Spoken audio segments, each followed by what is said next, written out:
Hello interwebs, welcome to Let's Fix Computers. I had a couple of desktop computers on my bench today that I was going to record some repair work for. Because I get a lot of comments for people saying, oh, do more desktop stuff. And I do keep my eye out, but as is always the case, neither of them turned into particularly interesting repairs in my opinion. However, both of them were repairs of a sort. One of them was an easy win, and the other one was a no fix. However, I thought I'd finish the recording and edit something together just so you guys can see what happened with the two of them anyway. And hopefully you guys will find them interesting.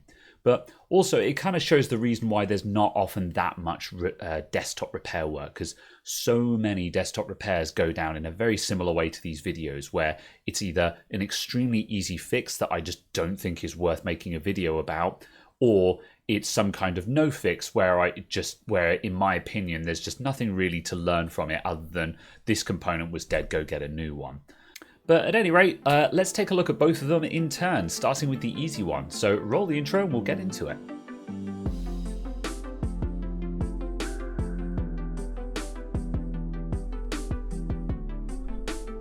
Hello interwebs, welcome to Let's Fix Computers. I have, by popular demand, desktop content for you all. Maybe, anyway. This computer came in this morning and it's a no post, apparently. Customer says they were working on it and it crashed. Apparently it was quite a nasty crash, like it sort of glitched or did something weird, and then either it cut out or they just sort of switched it off because it was frozen, and it just hasn't come back on since then. I believe it powers on but doesn't put a picture to the screen. So let's plug it in and see what happens. So I'm going in cold here.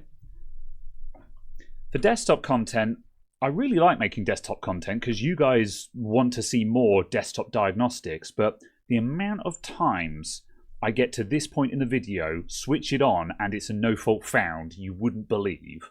So let's see. Fingers crossed it doesn't work. Power on. All right, we've got lights, we've got RGB. I'm going to start taking the side panel off just so we can see through the window. Still got the peel on it. I really want to rip that off, but it's not mine to peel, so I shan't. Capture card is currently just saying no signal. We'll switch over to it if something appears.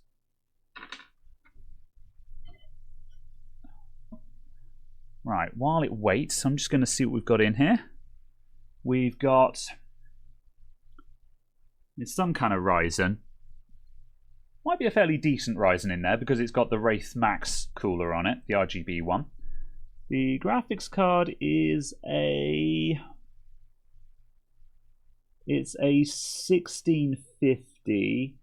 Yeah, modest graphics card, 1650. So, not sure what the CPU is going to be. 500 gig Crucial MP2 in there. Probably 8 gigs of RAM because it's a single stick. However, yeah, we seem to have no signal there. So, the first thing I'm going to do is I'm going to get a beep speaker and see if we're getting any beeps out of it. Okay, right, beep speaker. So our front panel header is down here where my hand is. So there's a row of 4 pins just above the front panel header. So I'll plug my beep speaker into those with the red positive pin toward the back of the computer. Right, so that's plugged in. It's not making any noises, so I'll hit the reset button and we'll see if we get anything out of it.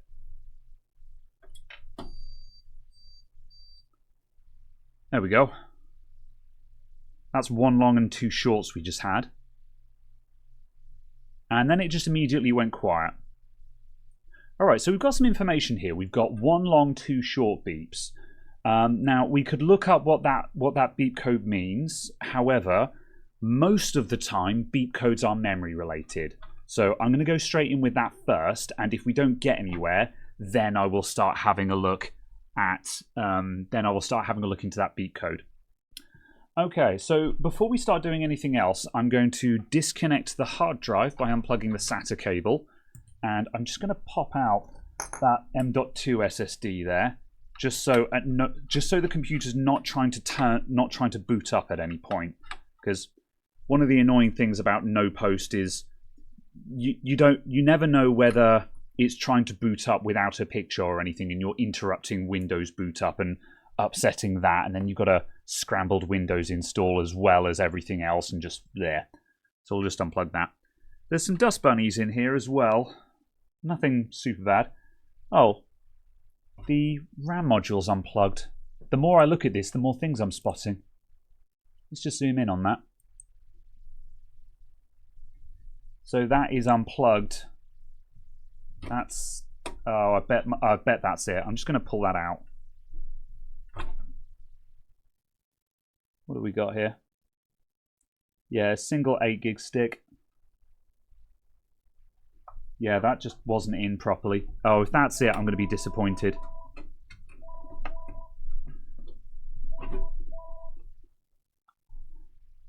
Okay, so that memory module is in properly. Let's fire this back up again and see if it's going to go.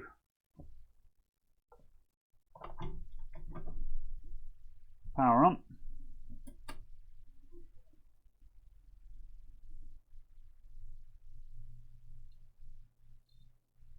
Yeah, I think that's going to go. It's not giving us the error beeps. Yep, that's a successful post. And we've got display output now. So yeah, pretty simple one. The memory module wasn't in properly. This is one of the reasons why there's not a huge amount of desktop content, just simply because this happens more often than you'd imagine. Either it's a module isn't in properly, or even if it's in properly, I unplug it and put it back in and then it works. Or I just reset the BIOS, I take the battery out and put it back in and it just works. And it just doesn't seem worth making a video about that.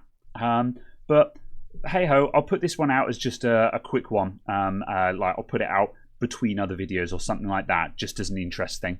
So if I get anything more interesting, I'll be sure to let you guys know. But yeah, other than that, I'll give this one a blowout and it's going to go back out the door. So thank you everyone for tuning in, and I'll see you next time. Bye.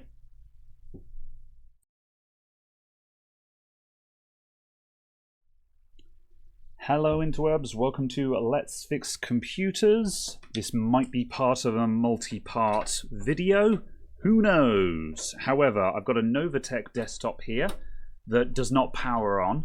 I think the customer said that it didn't come back on after a power cut or something like that. So we're expecting a dead power supply in this one.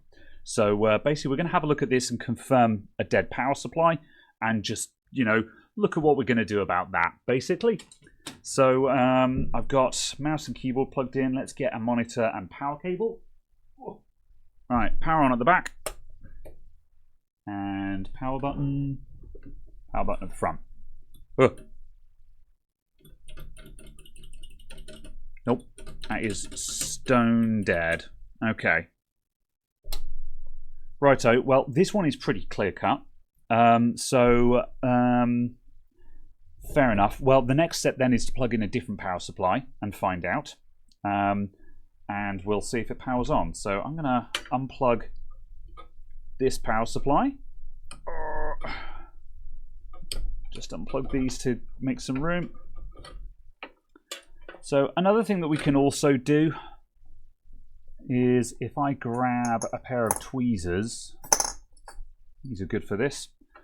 On older power supplies like this one with coloured wires, we can easily find the green wire here. This is the power on wire. So when we are looking at the top of the plug, so there's the locking connector. When we're looking at it from here, that's the fourth wire in. If we short that to, we're currently switched off at the back. If I short that to any ground wire or black wire, that should tell the power supply to turn on. So I've unplugged all the drives and I'll just turn on the power supply now. Oh, that's fun. So the power supply fan has come on. The power supply fan has come on with the power supply disconnected. So wasn't expecting that to happen. I was expecting it to still be dead, but that's kind of interesting. We'll talk more about that in a moment. Let's get another power supply first and just see what happens. I think I have an explanation as to why this power supply just turned on, but like I said, let's get the computer going first and then we'll discuss what's happened. Right, I'm going to come in with the only kind of power supply fit to power up this kind of box. A kilowatt platinum rated power supply. Whoop. And we'll plug that guy in down there. Now, another thing I'm going to quickly do as well, because there is an infamous video where the motherboard exploded on me when I did this, so I'm going to go ahead and just check for any major short circuits, any major motherboard faults, especially because the power supply just powered up. So I'm going to put my multimeter into continuity mode, and what I'm going to do is I'll just put that guy there, somewhere where you guys can see the display.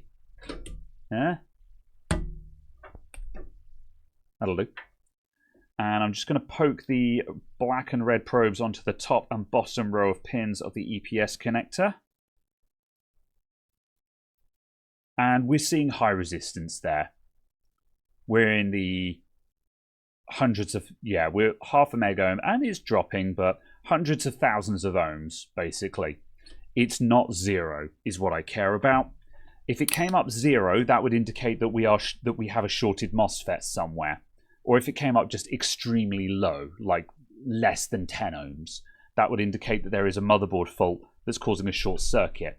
And that is dangerous because some power supplies, as soon as they hit that short circuit, will just conk out. However, other power supplies, like beefy boys like this Antec, because they're accustomed to supplying very high current loads, they might not cut out before you just simply explode whatever is shorted on the motherboard, which is exactly what happened in the infamous HP that I worked on, where the motherboard caught fire when I plugged in this Antec. Standby power and ignition. Whoa! Darn hell! It was not the Antec's fault. The motherboard was shorted. However, we've just averted the possibility of that happening. So let's plug in the EPS connector. This is an 8-pin EPS, and the power supply here only had 4-pin, but that's okay. You can run 4 pins into 8 pins. It's just a question of how much power the power supply can pull. So let's plug in the Antec, and I'll turn on the power. And let's hit the power button on the front. Oh, still nothing. Okay.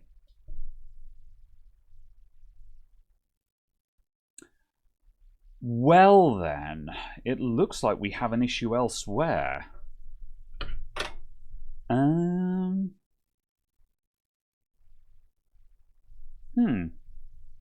Did not expect. Okay, well, while I scratch my head, I'm just going to pop out the BIOS battery and just reset that, because I have seen states where a stuck BIOS will not power on. It's uncommon, but not unheard of. Before I pull that battery, I'm just going to check what voltage it is at, just to see if there's anything to learn from that. So I'll put my black probe on a screw hole and just touch the red probe on top of the battery. Whoops. And we've got 3.16 volts there, which is fine. Anything below 3.1 should be replaced. Anything below 3 could be actually causing a problem. But yeah, that's absolutely fine. However, I'm going to pop it out so we reset the BIOS. And then I'm going to start thinking what could cause the motherboard to not power on. Either way, this looks like this isn't a bad power supply. Get out. There we go.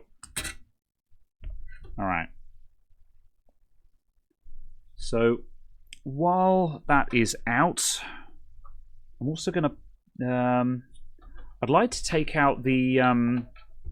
I'd like to take out the graphics card as well and just start simplifying the setup, go down to a bare boot. But we'll do one thing at a time. We'll wait for this BIOS reset first. which only takes, theoretically, it only takes a few seconds. Like the moment you take out that battery, the PCH inside the PCH on the motherboard will get a reset signal by virtue of the fact that the battery signal has gone low.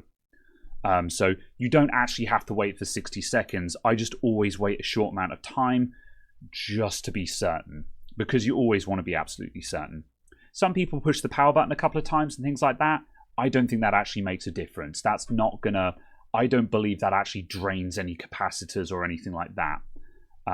That can sometimes help just to discharge the power supply, but we've already proven that it's not the power supply that has any kind of issue here. So I'm actually going to plug the customer power supply. Let's see. No, I'll plug the Antec in for now. I don't think this has a problem. However, we can't be certain, so we're going to make sure that we definitely have a known good power supply here. So get that guy plugged back in. Alright, let's see if it does anything. Power on. And power on. Nope, still nothing. Okay.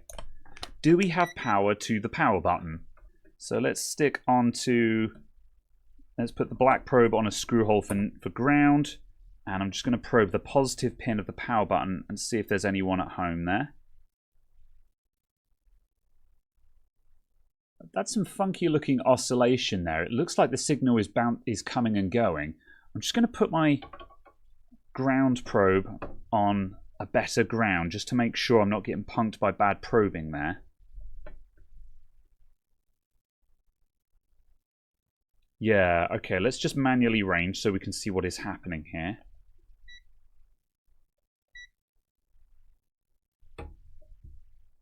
Right, so you can see that our voltage is coming up and down. The standby rail is cycling. So it comes up and then it disappears again. So something is wrong on the standby rails, or some other rail that is coming up. So now we get into the realms of, are we actually going to start doing diagnostics on this motherboard? And I don't know is the solution to that.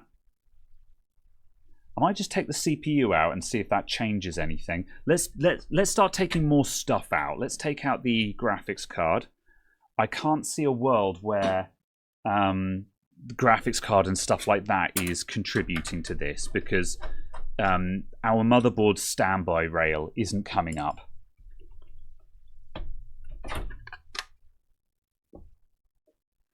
Okay, let's look at that again. So once again, I'm just going to probe the power button to see if there's anyone at home there.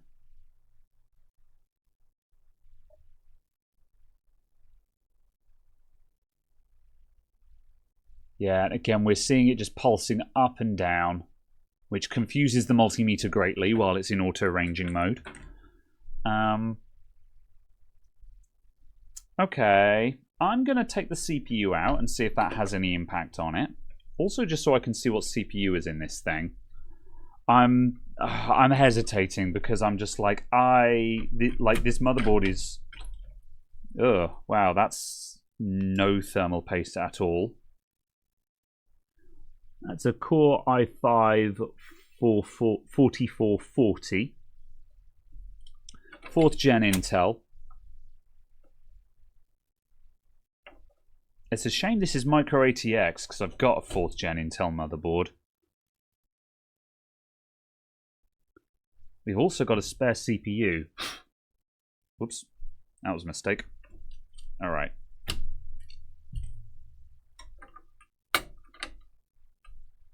Just close that again a sec. Right, let's power up the power supply again. Just see if anything has changed with no CPU in the socket. I don't think the CPU can affect these kinds of issues.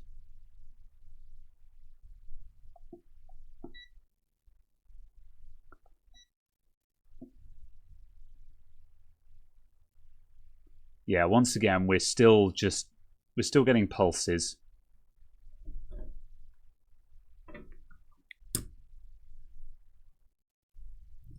Okay, have we got 5 VSB? So I'm going to probe the 5-volt rail. Yeah, that's also flying around all over the place. So we can assume that that's the same issue.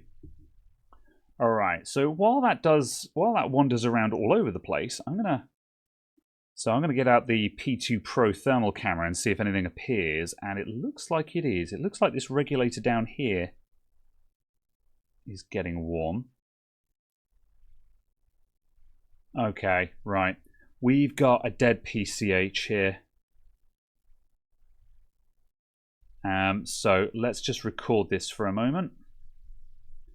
So we're down in the bottom right of the motherboard here, and you can see this guy looks like it's heating up. That's probably a 5-volt regulator, but it's only at about sort of 24 degrees, so the rest of the motherboard is cold, so that doesn't mean anything, but look closely here. That's the chipset, and can you see that little ripple we're getting there? Let me just put on the macro lens, and we might be able to get even more detail.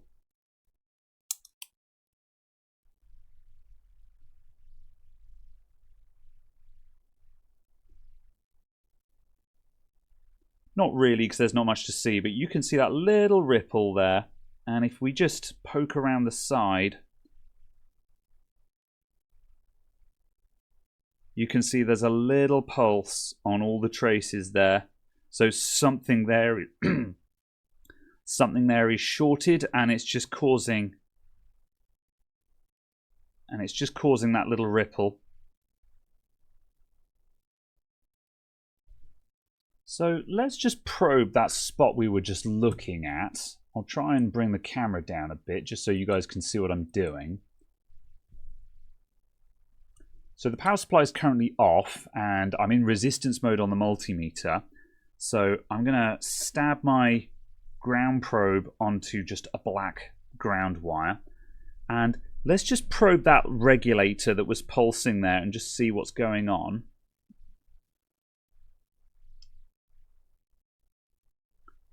.9 ohms. Okay, let's go down to the motherboard itself. Yeah, 2.5 ohms. We're getting low. That doesn't look great to me. So this regulator is very low resistance.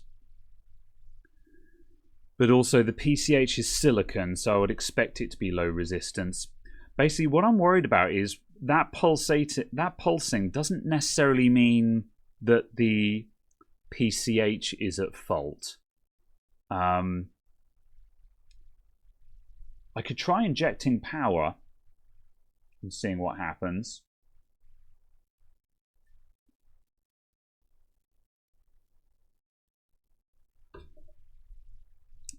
Let's just quickly explore the other pins on this.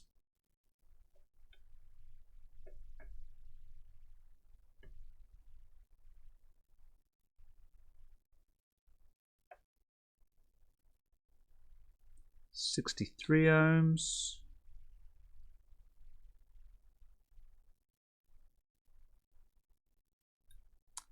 Okay, that regulator doesn't appear to have a ground pin. 2.1, that's the output pin again.